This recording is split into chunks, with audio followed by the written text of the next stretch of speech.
is Ken Roberts, inviting you to listen to another adventure of Casey, crime photographer. Ace cameraman who covers the crime news of a great city. Our adventure for tonight, wanted a gun.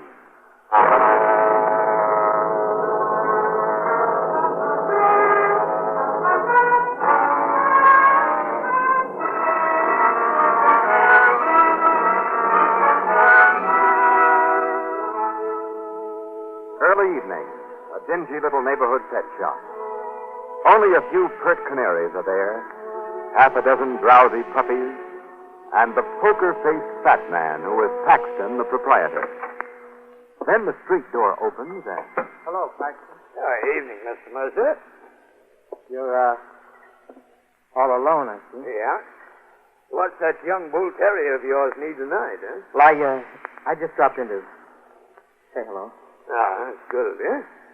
You look as though you had something on your mind, Mr. Mercer. Paxton, I want a gun. A gun? I've been told you can get me one. I sell pet supplies, not guns. Whoever told you... I got a phone call today from a man who said you knew the right people. He wouldn't give me his name, but he was obviously somebody who knows the spot I'm in.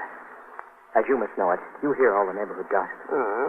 I know Jeff Robbins gets out of city jail tomorrow after serving 60 days for throwing a punch at his wife because of you. I had nothing to do with her. Robbins is just a jealous fool. But you figure Robbins will come out of jail pretty sore at both of you. He's threatened both of us, and I need a gun to protect myself. How about her? Well, she'll be with friends he doesn't know about, but I can't disappear like that. I've got to be at my job. Now, I don't want to go to the police for protection. I see. Will you get me a gun? Well, if I don't, you'll try to get it from somebody else. Yes. Well, Mr. Mercer, then I may as well get your business. And I won't be too hard on your pocketbook. A good handgun, fully loaded, will cost you only $75. 75? Under-the-counter prices usually run from $200 up. Guess you don't know much about guns. No, I don't. I've got 75 on me. Give me the gun. Why, hey, I don't keep those things in stock. You get your rod tomorrow. That's Wednesday. You come to the back door of my shop for it at 6 tomorrow night. But Robbins will be released long before that. Well, he'll have a few things to do besides looking for you. He's half owner of the business, for one thing, and will want to know how his partner's been running it. Besides, you know, Mr. Mercer, 60 days in jail can take the fight out of a fella. All right. I'll be at your back door for that gun at 6 tomorrow night.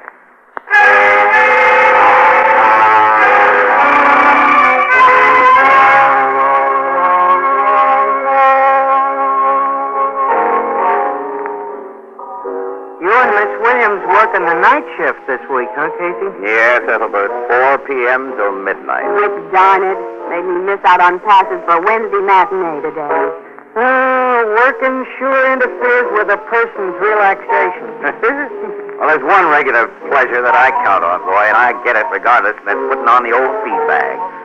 Annie, it's 6:30. It's dinner time. Come on, let's find ourselves a table. Huh? I'm all for that, Casey. I can recommend our pig's knuckles and sauerkraut today if you like it. We don't. We don't. Then I suggest, and you both like this, I know. Tell the waiter, see, to tell the chef. Oh, excuse me. Let the phone ring and tell us. What? Oh, you can't do that. Bruno Cafe, tell the chef. Ethelbert speaking. Yeah, they're here. Your city desk, Casey. Oh, isn't that nice? Hello, Bert. Hey, look, this is supposed to be our dinner out. Okay, where do we go? He puts on the old feed bag regardless. Yeah, we'll get up there right away, Bert. All right, so long. Now, what is it this time? Murder. Some guy named Jeff Robbins has been shot to death. Well, the delayed dinner problem is solved for him. Well, come on, Annie. Come on, let's go. Body was discovered in this dark alleyway at about 6:15, Miss Williams. The guy had been shot shortly before that. Shot point-blank range, too, Logan. His overcoat's thin. And with a 38, Casey. Twice, to make sure. And we have the slugs. The dead man's name, Captain, was Jeff Robbins? Yeah. And stuff in his pockets identified him immediately. He's a partner in a small chemical firm and just got out of jail. Just out of jail? For getting drunk and slugging his wife. Says he was crazy jealous of her, with reason, maybe. I'm told she's quite a dish. Now, off the record for the time being, Miss Robbins was especially green-eyed over a guy named Mercer. Well, that sounds like something. Of course, your men are looking for Mercer. Now, they're looking for everyone who had any connection with Robbins. Oh, Captain. Yes, Sergeant? Here's Mr. Bantry, Captain.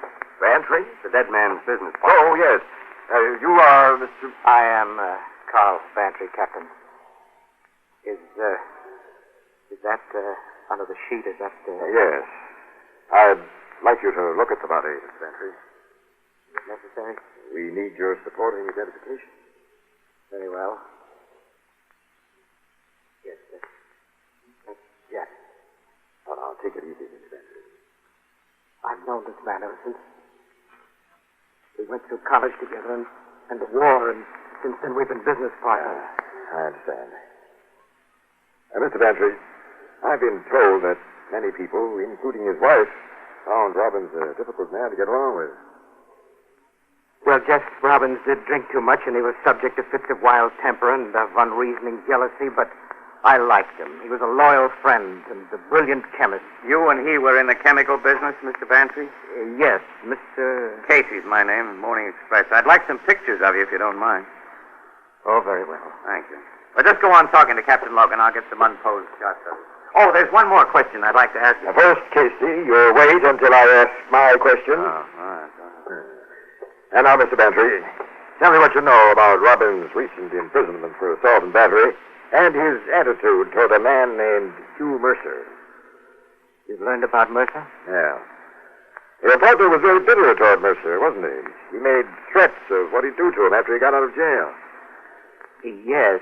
You think that Mercer may have killed him in order to avoid fulfillment of those threats? I'm asking what you think. I know very little about Mercer. Now, what do you think? What do you know? He's a rather good-looking young fellow who's probably attractive to a certain type of woman. Mrs. Robbins said? The boys are bringing in Mercer now, Captain. Yeah? Hey, this I want. Hey, you fellas have got to believe me. You've got to believe me.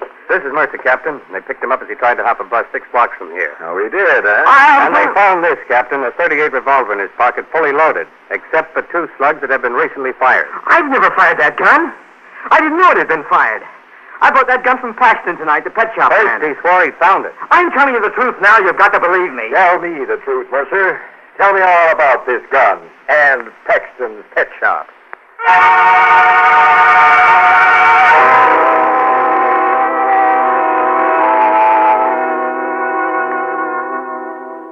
So you freely admit, Paxton, that Hugh Mercer came to your pet shop last night and... Yes, Captain. His statements about last night, as you just read them to me, are substantially true. But his continued statement in which he claims that he received a gun from me tonight is altogether untrue. You deny that Mercer came to the back door of your shop at 6 tonight and paid you $75 in exchange for a loaded .38 revolver? Of course. Now, look, Captain, I've been in business at the same address for nearly 8 years. The neighborhood cops know me well. I definitely do not keep guns at my place or sell guns. Somebody told Mercer that you did. Well, we have only his word for that, Mr. Casey. Why should he have propositioned you? If that part of his story isn't true. Well, frankly, I think it is true. I figure somebody told him he could buy a gun from me as a joke. I suppose you want us to believe that you strung along the joke with no idea of providing him with a gun. Well, I strung him along because by letting him think I'd get him an illegal gun and cheap, I figured he wouldn't shop elsewhere. And then, if he'd come to my place tonight, I intended to talk him out of the gun idea. If that failed, well, I meant to notify the cops. Why didn't you notify the cops first? He'd have denied anything I said, and I'd prefer to keep out of other people's business. Because you delayed, Robbins was killed tonight by Mercer. You're sure Mercer did the job? The murder bullets were fired from the gun that was found on him. Oh, I see. Paxton, you knew Robbins, didn't you? Well, he came into my place occasionally to buy bird seed for a pair of finches I sold his wife several years ago. You know Mrs. Robbins better. She's been in my shop more often. We understand she's a fine-looking gal. Understand? You haven't seen her yet? She was a little hard to locate, but she's being brought here to headquarters now. Oh, I see. Now, that'll be all for now, Paxton. Go home. Don't discuss our conversations with anyone.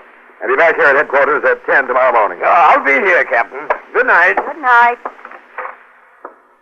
Well, Robbins. You figure that guy's in the clear so clean you can just let him walk away? Anyone with his excess blubber won't walk too far, Casey. And he tells a straight, believable story. I mean, he was ready with a lot of good answers. Well, you don't think he's on the level, Casey? You know, this Mercer was a perfect sitting duck for a frame-up. He was scared of Robbins' threats, and a lot of people knew it. Paxton might have slipped him that gun, as Mercer claims, after it had been used to bump off Robbins. Well, that'd mean Paxton bumped off Robbins. Where's his motive? Well, don't forget, there's a good-looking dame in this picture, Logan. You mean Paxton might be gone and Mrs. Robbins so gone he'd knock off her husband and frame her boyfriend? Well, that sort of thing has happened. No, you'll never sell that overstuffed bird seller to me as a guy who'd kill for love. No, to me either. Well, I'm afraid I agree with you, as a matter of fact.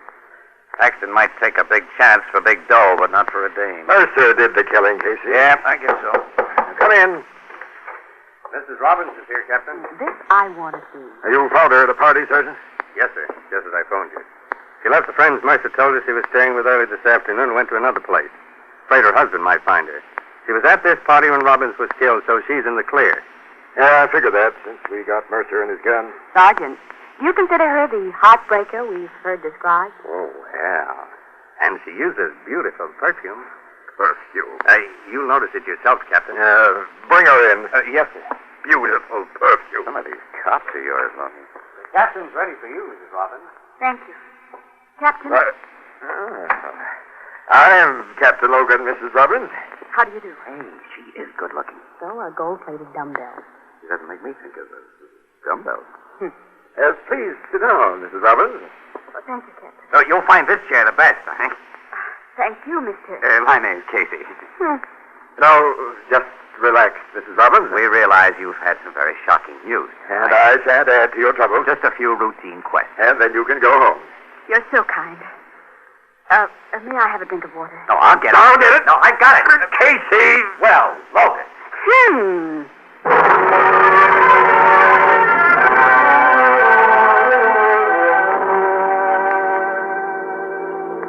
I have never witnessed such a juvenile exhibition as you and Captain Logan put on, Casey. Like a pair of freshman wolves. We didn't do anything of the kind, Ann, and I'm tired of hearing you nag, too. Now, just pipe down so I can watch my driving and try to think. I'm sorry, kid. It's okay. I have been catty. But would you mind giving me a good explanation of why you and Logan treated her so tenderly? She was scared. Logan and I tried to relax her, that's all. Well, even you must admit she loosened up and talked freely before we let her go. She didn't tell you anything about her husband's murder. I think she told us all she knew. I don't. For my money, she put Mercer up to killing her husband. I'm not too sure Mercer did kill her husband. Casey, he was found with the murder gun. I want to learn a lot more about that murder gun. For just that purpose, I'm driving to Paxton's apartment next to his pet shop just as soon as I drop you off at your place. You're driving to Paxton? Mm-hmm. My surprise visit might catch him off guard. I'll go to Paxton's with you. What? And nag me all the way? Oh, no, you won't. Oh, I'll no. promise not to say another word about your treatment of Mrs. Robbins. I'll even agree that she's beautiful, brainy, and uses fine perfume. Yeah? I can't ask all that. Just keep an open mind, kid. About her, and Mercer, and Paxton.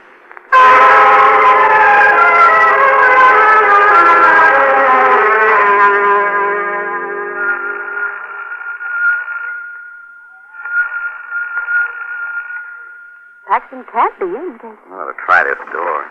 Well, this is locked. Come on in, Annie. Well, we can't walk in. Yes, we can't. Came here to see Paxton, and I'm going to... Casey, look, there. What? He's lying beside that chair. His face is all twisted. Paxton. This guy's dead, Annie. And now those burns around his mouth. He's been poisoned. It's a corrosive acid poison. I can smell it. So can I now. And I smell something else. So do I. Perfume. Mrs. Robbins' perfume, Casey.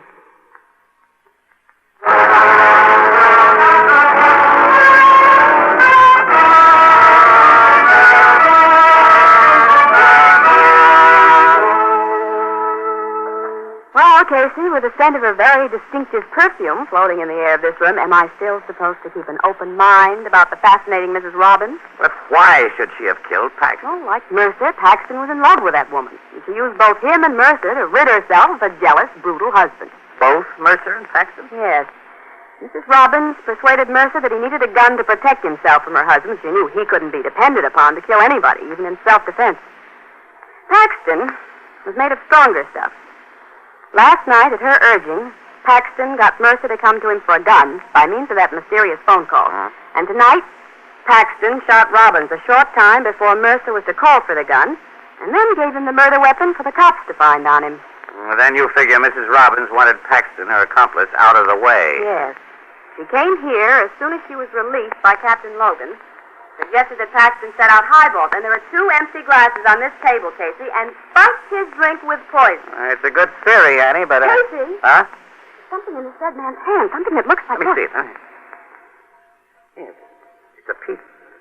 An entire corner torn from a $100 bill. Clutched in his finger. Annie, that perfume isn't simply floating in the air. This piece of a $100 bill is soaked with it. Smell it. Yes. Because she had it in her purse. She paid Paxton money for the murder of her husband, Casey, and then killed him to get the money back. And as he was dying, she tore it from his hand. That's the way it looks, kid. Well? Now, wait a minute. We won't bring in the cops on this yet. We're calling on Mrs. Robbins first, and right now.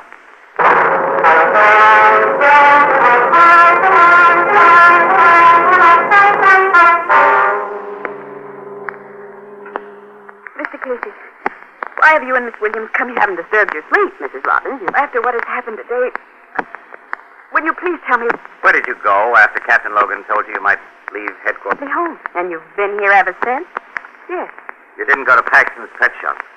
I know. Why should I? Well, the point is, did you?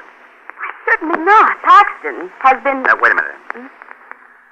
That handbag on your table you carried when we met at headquarters, I believe, isn't it? Yes. Perfume. It was dropped after I came home, and a perfume flask inside was broken. What are you doing with my bag? I want to see what's in it. Give it to me. You want? Not only break a flask of perfume in your bag, but you leave a wad of $100 bills in it with a torn-off corner. It's perfect. Well, that's what you two are talking about. And I don't know where all that money came from. Some change in my bag. If I'd come home alone... If you... You killed Paxton. Able to tell how you contrived your husband's death. The police won't think Now, wait a minute, then. Wait. Wait? Yes.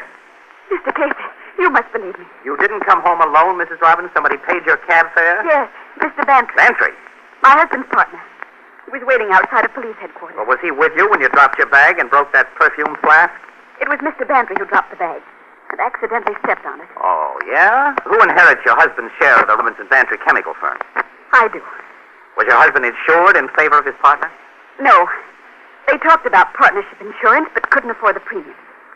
They planned to take it out after the formula was perfected and sold. The formula? It was something they've been very excited about. A secret chemical process that will improve the quality of cheap, thin plastic. But Jeff said it would make us rich. Has Bantry discussed this formula with you? No. He knows how ignorant I am about such things. Mrs. Robbins, I want you to phone Bantry and ask him to come here right away. Come here at this hour? Yeah, I've got an idea he's still awake, waiting for news about you rather than from you. Now, if you were to tell him that you've learned something about that formula, that it's been sold, for instance. Mr. Casey? Now, never mind. Wait a minute.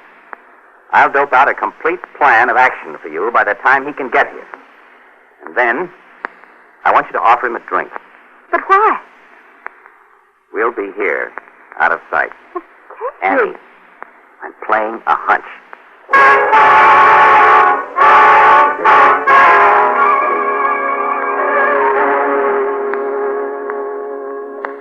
Come in, Mr. Bantry. Mr. Bantry? Why, Ella. Have I stopped being called? That remains to be seen. Let me close the door. Who's been talking to you about that formula? Carl, we've been friends a long time. Let's stay that way. I need friends now. Of course, Ella, my dear. Now, don't you worry. Why don't we have a drink? Would you like one? Well, yes. Yes, I would. If you'll join me. I will. I have everything right here. You heard nothing more from the police since you left headquarters? No, why should I? I simply wondered. Try for you, such for me. Yes, thanks. Now, what about that formula? Who's been talking to you? No one. I was fooling. I just wanted to make sure that I receive a full half share of the money that formula brings in. Oh, is that all? Well, don't you worry. You get just full share of the profits from that formula. Let's drink to it. All right. But put a little more rye in my glass first, huh? Certainly. Say when. That's fine. Here you are. Jim, now, we'll clink glasses and, bottoms up. She doesn't drink that. Well, take that glass from Mrs. Robbins, Ann, and don't spill a drop of I it. won't. It's the evidence we need. Hey, let me go. I don't want to hold your pantry, so I'll use this to keep you here. Oh. Mr. Casey. He poured something into your glass while you were fixing his drink. Smell it, Casey. The same poison used on Paxton. Poison? Yes. But I don't understand. I don't get it all yet. Ann, get the cops here. They'll make this character talk. And we'll all be interested in what he'll have to say.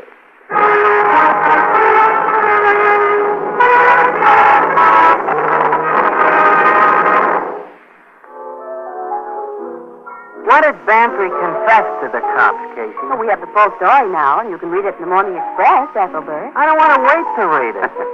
Well, okay, impatience. I'll tell you. That formula, a process to toughen cheap plastics, was perfected during Robin's stretch in jail. And it can be sold for at least $100,000. Bantry wanted all of it. With the promise of a few thousand, he persuaded Paxton to frame Mercer with that gun after Bantry killed his partner with it. Bantry shot Robin? Yeah, and passed the gun to Paxton. And then he poisoned Paxton and hung a pretty little frame around her. And he would have gotten away with it if our Mr. Casey... Oh, well, it's nothing, Ann, at all. I just merely had an inspiration. If our Mr. Casey wasn't so pig-headed as to think a good-looking gal can do no wrong. My great gift for character reading gets no respect from certain people, Ethelbert. I'd like to meet Mrs. Robbins, Casey. You say she's a blonde? Mm-hmm. Blonde. Wow. I mean, Blue Note Cafe, Ethelbert speaking.